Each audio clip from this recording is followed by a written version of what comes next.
मंगलवार का दिन केवल हनुमान भक्ति तक ही सीमित नहीं, यह साहस, रोगनाश, भयमुक्ति, ग्रह शांति और रक्षा कवच का दिन माना गया है। शास्त्रों में कहा गया है, जो मंगलवार की कथा श्रद्धा से सुनता है उसका जीवन भय से मुक्त हो जाता है। इस कथा को अंत तक जरूर सुनना, क्योंकि आखिरी क्षणों में जो ज्ञान तुम्हें प्राप्त होगा वह तुम्हारी चेतना को भीतर से बदल देगा। और यदि तुम पहली बार अंतर्ज्ञान पर आए हो तो अभी चैनल को सब्सक्राइब कर लो, ताकि अगली कथा का दिव्य संदेश सीधे तुम्हारे अंतर्ज्ञान में उतर सके। और कमेंट में लिखो जय बजरंग बली, ताकि यह दिव्य ऊर्जा तुम्हारे जीवन में सक्रिय हो सके। कहा गया है, जहां मंगलवार की कथा होती है वहां रोग, डर और नकारात्मक ऊर्जा टिक ही नहीं पाती। जो भक्त मंगलवार को कथा सुनता है उसका मन शांत होता है, अनिद्रा दूर होती है, शरीर में नई ऊर्जा आती है, वर्षों से चला आ रहा भय समाप्त होने लगता है। यह भी कहा गया है, हनुमान नाम सुनते ही भूत प्रेत, बाधाएं और अदृश्य नकारात्मक शक्तियां दूर भाग जाती हैं। कथा का श्रवण मन को हल्का करता है और आत्मा को दृढ़ता प्रदान करता है। हनुमान जी मंगल ग्रह के कारक देव हैं। जहां उनकी कथा सुनाई जाती है वहां मंगल दोष शांत होता है, गुस्सा कम होता है, परिवार में झगड़े खत्म होते हैं, घर में स्थिरता और सुरक्षा आती है। कई लोग अनुभव करते हैं कि मंगलवार की कथा के बाद अचानक घर का वातावरण शांत, सुरक्षित और हल्का महसूस होने लगता है। कथा केवल सुनने भर का आनंद नहीं, यह व्यक्ति के मन में अद्भुत शक्ति जगाती है। मंगलवार की कथा सुनने से नकारात्मक विचार कम होते हैं, आत्मविश्वास बढ़ता है, कठिन निर्णय आसानी से लिए जाते हैं, मनुष्य चुनौतियों से लड़ना सीखता है। हनुमान जी के गुण साहस, स्थिरता और बुद्धि धीरे धीरे भक्त के भीतर उतरने लगते हैं। जो व्यक्ति मंगलवार की कथा श्रद्धा से सुनता है उसके कार्यों में बाधाएं कम होने लगती हैं, रुके हुए काम चलने लगते हैं, नौकरी में तरक्की के अवसर मिलते हैं, व्यापार में नई ऊर्जा आती है, प्रतिस्पर्धा में विजय मिलती है। क्योंकि हनुमान जी कर्तव्य शक्ति के देव हैं, कथा उनके आशीर्वाद का मार्ग खोल देती है। मंगलवार की कथा सुने जाने वाले घरों में बच्चों की सेहत अच्छी रहती है, पढ़ाई में उन्नति होती है, डर और नजर का प्रभाव कम होता है, परिवार सुरक्षित रहता है। कई घरों में देखा गया है कि जहां हनुमान जी की कथा या चालीसा होती है वहां बच्चों का स्वभाव शांत और सकारात्मक बनता है। हनुमान जी को बाधा विनाशक और सुरक्षा कवच कहा गया है। मंगलवार की कथा से नजर दोष, तंत्र बाधा, नकारात्मक ऊर्जा, अनचाहा भय, मानसिक तनाव धीरे धीरे समाप्त होने लगता है।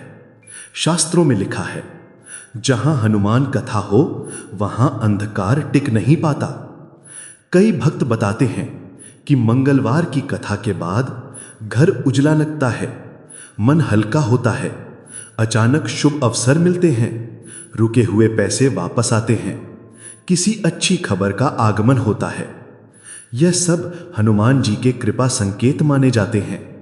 हनुमान जी केवल शक्ति के देव नहीं, वे भक्ति और मोक्ष के द्वार हैं। मंगलवार की कथा से मन में राम नाम की लगन बढ़ती है, जीवन की दिशा साफ होती है, आत्मा प्रकाश की ओर बढ़ती है। जो भक्त कथा सुनता है वह हनुमान जी के चरणों में स्थान पाता है, और जो कथा सुनाता है वह स्वयं हनुमान जी का प्रिय बन जाता है। शास्त्रों में लिखा है, जो कथा अधूरी छोड़ दी जाए उसका फल भी अधूरा रहता है, परंतु जो भक्त इसे प्रारंभ से अंत तक श्रद्धा से सुनता है हनुमान जी स्वयं उसके घर में वास करते हैं। यदि आपने अभी तक हमारे चैनल को सब्सक्राइब नहीं किया है तो अवश्य कर लें, ताकि हर मंगलवार आप तक पहुंचे हनुमान जी की नई कथा, नया संदेश और नई ऊर्जा। सबसे पहले, हर चमत्कार की शुरुआत एक पीड़ा से होती है, और यही पीड़ा हमारी कथा के नायक आदित्य के जीवन में भी थी। आदित्य एक सरल, मेहनती और शांत स्वभाव वाला इंसान था। उसका घर खुशहाल था, पत्नी, बूढ़ी माँ और एक छोटा बेटा। लेकिन पिछले कुछ महीनों से आदित्य का जीवन एक अजीब अंधकार में डूबने लगा था। सबसे पहले शुरू हुआ शरीर में अचानक थकान, फिर जकड़न, फिर रातों को नींद ना आना, फिर बिना वजह डर। दफ्तर में काम बिगड़ने लगा, ध्यान नहीं लगता था, गलतियां बढ़ने लगी। पत्नी भी परेशान, बच्चा बार बार बीमार, घर में अनजानी बेचैनी, जैसे कोई नकारात्मक ऊर्जा घर के चारों ओर चक्कर लगा रही हो। आदित्य ने डॉक्टर बदले, दवाइयां बदली, पर सब बेअसर। एक रात मां ने धीरे से कहा, बेटा, ये बीमारी नहीं, ये बाधा है। किसी की नजर, किसी का बुरा भाव या ग्रह की कठोर चाल। आदित्य हंसा नहीं, क्योंकि वो खुद महसूस कर चुका था ये साधारण बीमारी नहीं थी। एक शाम आदित्य कमरे में अकेला बैठा था। अंधेरा था, दीवारें भी जैसे चुप थीं और उसकी सांसें भारी लग रही थी। उसने हल्की आवाज में कहा, हे प्रभु, अगर कहीं मेरी सुनवाई है तो मुझे बचा लो। मैं थक गया हूं, अब मुझसे ये डर नहीं सहा जाता। उसकी आंखों से आंसू गिरने लगे। अपने ही घर में उसे अकेलापन महसूस होने लगा। उस रात वो रोते रोते सो गया, और फिर वही हुआ जो बहुत कम लोगों के जीवन में होता है। उसके स्वप्न में एक डिवाइन संकेत आया। स्वप्न में उसने देखा एक विशाल पर्वत, जिसके ऊपर एक प्राचीन मंदिर था। मंदिर की घंटियां अपने आप बज रही थी, लाल ध्वजा हवा में फड़फड़ा रही थी, आकाश में हल्की हल्की दिव्य चमक थी। अचानक एक गंभीर, शक्तिशाली लेकिन करुणामयी आवाज गूंजी, वत्स उठ, तेरे दुख का अंत मंगलवार की कथा में है। आदित्य स्तब्ध। फिर दूसरी आवाज, तेरी शक्ति सोई हुई है, तेरे साहस पर धूल जम चुकी है। मंगलवार की कथा सुन, हनुमान तेरा कवच बनेंगे। आदित्य ने देखा आकाश में एक दिव्य आकृति चमकने लगी। प्रकाश बढ़ता गया और उसी प्रकाश में उसे हनुमान जी का धुंधला सा रूप दिखाई दिया। आवाज गूंजी, भय मत कर, जहां मेरा नाम लिया जाता है वहां संकट रह नहीं सकता। आदित्य डर और आश्चर्य के बीच खड़ा था, और उसी क्षण सपना टूट गया। सुबह जब आदित्य उठा, पहली बार उसे मन में हल्का सा विश्वास महसूस हुआ, जैसे कोई कह रहा हो, आज कुछ अच्छा होगा। उसने तुरंत पास के मंदिर जाने का निर्णय लिया। मंदिर पहुंचते ही ठंडी हवा चली, घंटी अपने आप हिली, और पुजारी ने उसे देखते ही कहा, तुम्हारा इंतजार था बेटा, आज मंगलवार है और आज तुम्हें वही कथा सुननी है जो तुम्हारे भाग्य को बदल देगी। आदित्य चौंक गया। उसने सपना किसी को नहीं बताया था, लेकिन पुजारी को जैसे सब पता था। उसे आसन पर बैठाकर पुजारी बोले, जो व्यक्ति मंगलवार को हनुमान कथा सुनता है, उसका रोग, उसका भय, उसका पाप, उसकी पीड़ा सब धुलने लगते हैं। आज तुम्हारा अंधकार टूटने वाला है। कथा शुरू होने ही वाली थी। मंदिर में धीमी धीमी घंटियों की ध्वनि गूंज रही थी। दिए की लौ स्थिर, वातावरण शांति से भरा, और आदित्य श्रद्धा से आसन पर बैठा हुआ था। उसके भीतर अभी भी रात का दिव्य स्वप्न ताजा था। हनुमान जी की आवाज, वो पर्वत, वो प्रकाश, सब मानो उसकी आत्मा में अंकित हो चुका था। पुजारी ने आंखें बंद की और कथा आरंभ की। पुजारी बोले। आदित्य ध्यान से सुनने लगा। जो मनुष्य कमजोर हो जाता है, उसका भय बढ़ जाता है, और जहां भय बढ़ता है, वहीं बाधा जन्म लेती है। आदित्य के भीतर जैसे किसी ने सच बोल दिया हो। वो महीनों से भय में जी रहा था। कथा में वर्णित था, प्राचीन समय में एक भक्त जंगल के बीच अज्ञात रोग और भय से पीड़ित था। उसके चारों ओर अंधेरा, अदृश्य परछाइयां और नकारात्मक ऊर्जा घूम रही थी। वो रोते हुए बोला, प्रभु मुझे बचा लो, मैं अकेला हूं। तभी अचानक जंगल में एक तेज प्रकाश फैल गया। पेड़ हिलने लगे, हवा रुक गई और उस प्रकाश के बीच प्रकट हुए उनकी आंखों में करुणा, उनके तेज में अग्नि और उनकी उपस्थिति में भय का नामो निशान न था। उन्होंने कहा, वत्स, डर मत, जहां मेरा नाम है वहां कोई बाधा रह नहीं सकती। पूरे मंदिर में जैसे ऊर्जा की लहर दौड़ गई। आदित्य की रीढ़ में सिहरन दौड़ गई। पुजारी ने धीमी आवाज में कहा, आदित्य, कई बार जो परेशानियां तुम झेल रहे थे वो सिर्फ बीमारी नहीं थी, वो ग्रहों की अशांति, नजर दोष या अदृश्य नकारात्मक कंपन भी हो सकते हैं। फिर वो बोले, जब मनुष्य का मंगल कमजोर हो जाता है तब भय बढ़ जाता है, साहस खत्म हो जाता है, निर्णय गलत होने लगते हैं और घर में कलह शुरू हो जाती है। आदित्य की आंखें फैल गईं। ये बिल्कुल उसकी स्थिति जैसी थी। पुजारी ने आगे कहा, और जब मंगल कमजोर हो, हनुमान भक्ति ही उसे शांत कर सकती है। इसलिए मंगलवार को कथा सुनना मंगल ग्रह को तुरंत अनुकूल बनाता है। इसी बीच मंदिर में अचानक हल्की हवा चली, घंटी अपने आप हिलने लगी और दिए की लौ 3 गुना बड़ी हो गई। आदित्य चौंक गया। पुजारी मुस्कुराए और बोले, यह सामान्य नहीं है बेटा, यह संकेत है कि हनुमान जी ने तेरी कथा श्रवण स्वीकार कर लिया है। आदित्य की आंखें भर आईं। उसे लगा शायद वर्षों बाद किसी ने उसके दर्द को समझा है। पुजारी ने बताया, हनुमान जी ने अपने भक्तों को 5 नियम दिए हैं। इनका पालन करने वाले के जीवन से भय, रोग, ऋण, बाधाएं और ग्रह दोष समाप्त हो जाते हैं। सुबह उठकर श्री राम नाम का स्मरण, मंगलवार को हनुमान चालीसा का पाठ, शरीर और मन को पवित्र रखना, किसी जरूरतमंद की मदद करना, मन में किसी का बुरा न सोचना। फिर पुजारी बोले, जो व्यक्ति ये 5 नियम निभाता है, हनुमान जी उसे कभी अकेला नहीं छोड़ते। आदित्य का मन दृढ़ हो गया। मैं भी यही नियम अपनाऊंगा।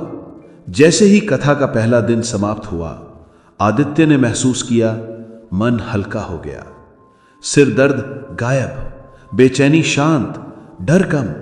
घर लौटते ही वातावरण शांत। बच्चा मुस्कुराते हुए मिला। उसने मन ही मन कहा, प्रभु, क्या यह शुरुआत है?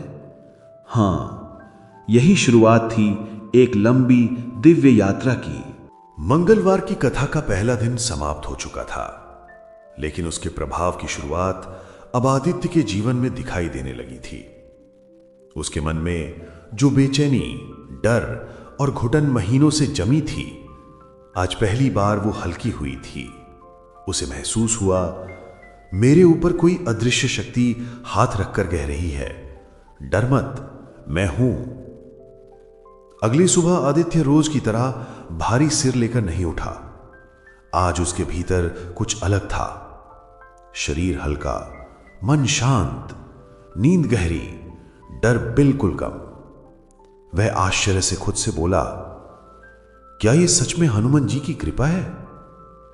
उसे याद आया, पुजारी ने कहा था, कथा के पहले ही दिन नकारात्मक ऊर्जा टूटने लगती है। आज उसे पहली बार राहत महसूस हुई। महीनों से चली पीड़ा में एक छोटी सी खिड़की खुली थी, जिससे आशा की रोशनी अंदर आ रही थी। आदित्य जैसे जैसे काम पर जाने लगा, उसे महसूस हुआ, शरीर का दर्द गायब, सीने का भारीपन कम, सिरदर्द शांत, मन में उलझने कम, सोच साफ। अब उसे अपने ही कदम मजबूत लग रहे थे, जैसे स्वयं मंगल ग्रह पीछे से ऊर्जा दे रहा हो। सामने बैठा एक सहकर्मी बोला, आदित्य, आज तुम बहुत अच्छे लग रहे हो, चेहरे पर चमक आ गई है। आदित्य मुस्कुरा दिया। उसे पता था यह सिर्फ उसकी नहीं, उसके ऊपर उतरती दिव्य कृपा की चमक थी। शाम को जब वह घर लौटा, वह चौंक गया। मां का चेहरा शांत दिख रहा था, पत्नी मुस्कुरा रही थी, बच्चा खेल रहा था, बीमार नहीं। हवा हल्की और सुखद लगे। घर का माहौल जैसे बदल गया हो। पत्नी ने कहा, आज घर बहुत हल्का महसूस हो रहा है, जैसे कोई बोझ हट गया हो। आदित्य समझ गया, कथा सुनने की ऊर्जा सिर्फ उस तक नहीं, पूरे घर तक पहुंची है। क्योंकि जहां हनुमान महिमा होती है, वहां कलह, नकारात्मक ऊर्जा, डर और कमजोरी टिक नहीं पाती। उस रात आदित्य बालकनी में बैठा था। चांदनी धीमी थी, हवा शांत और उसका मन भी शांत। अचानक उसने महसूस किया जैसे उसके पीछे कोई खड़ा है।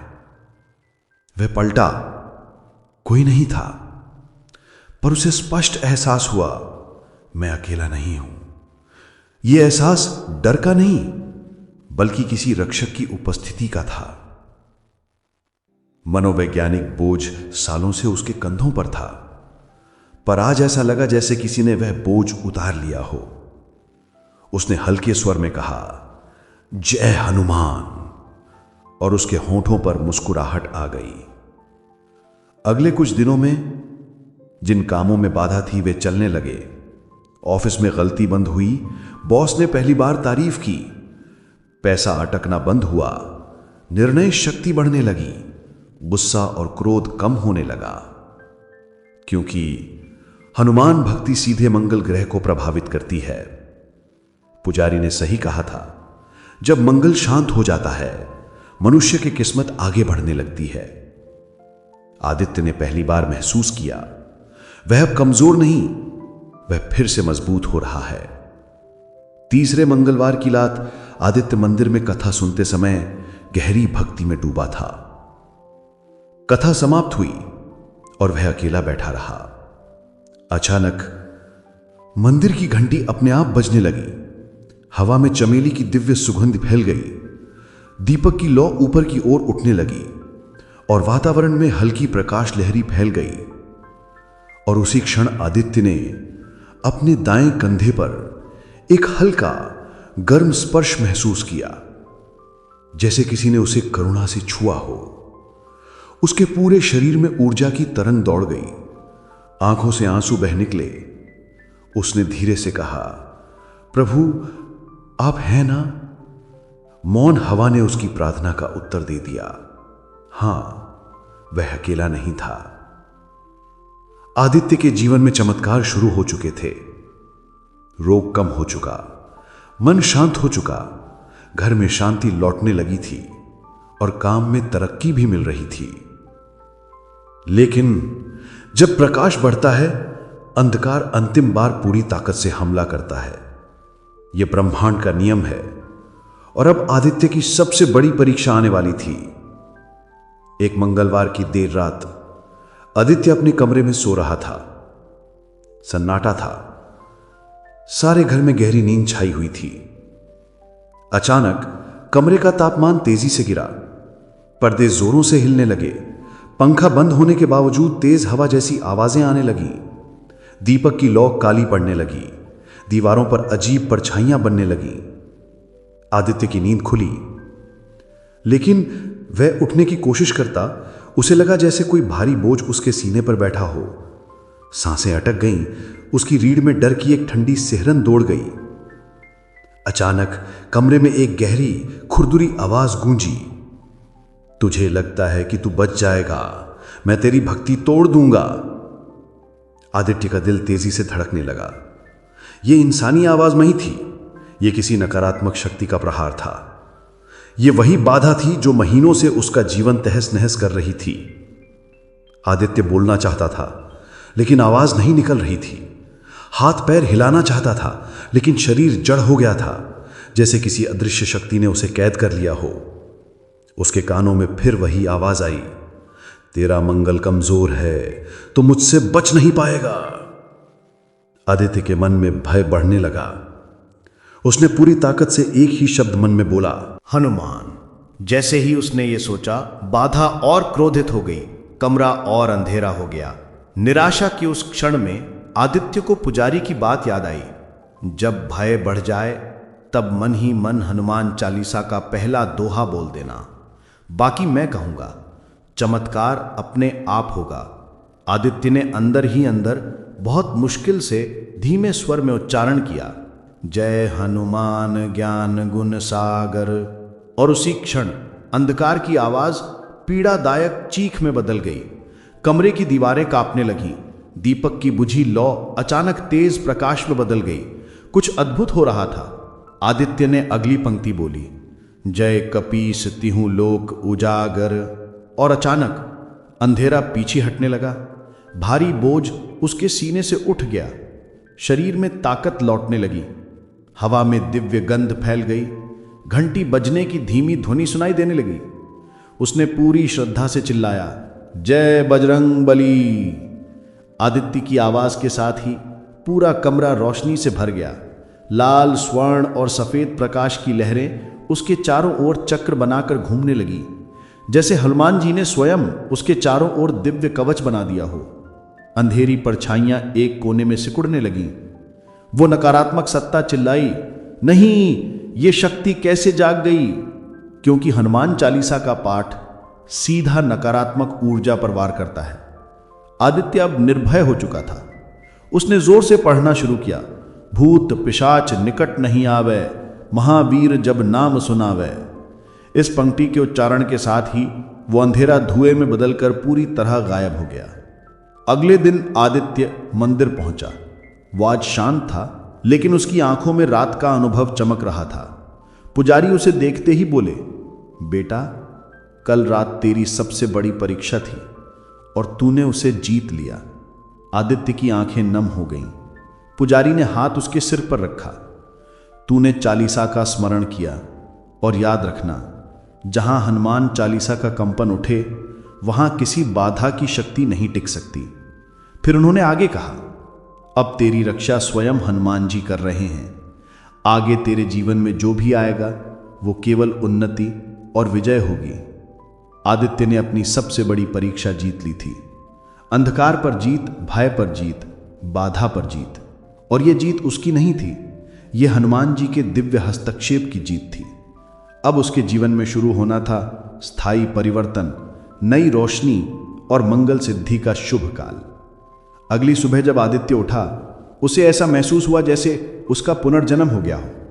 मन अद्भुत शांत, शरीर हल्का, हृदय में अटूट आत्मविश्वास, आंखों में नई रोशनी, चेहरे पर चमक। पत्नी ने आश्चर्य से कहा, आज तुम्हें देखकर ऐसा लग रहा है जैसे कोई भारी बोझ उतर गया हो। आदित्य मुस्कुरा दिया। उसे भीतर से एक ही आवाज आ रही थी, तुम अब सुरक्षित हो।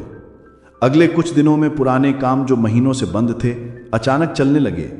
एक बड़ा प्रोजेक्ट मिला जो कई समय से अटक रहा था। बॉस ने उसकी मेहनत की सराहना की। आर्थिक तंगी कम होने लगी। घर में सौहार्द और मधुरता बढ़ने लगी।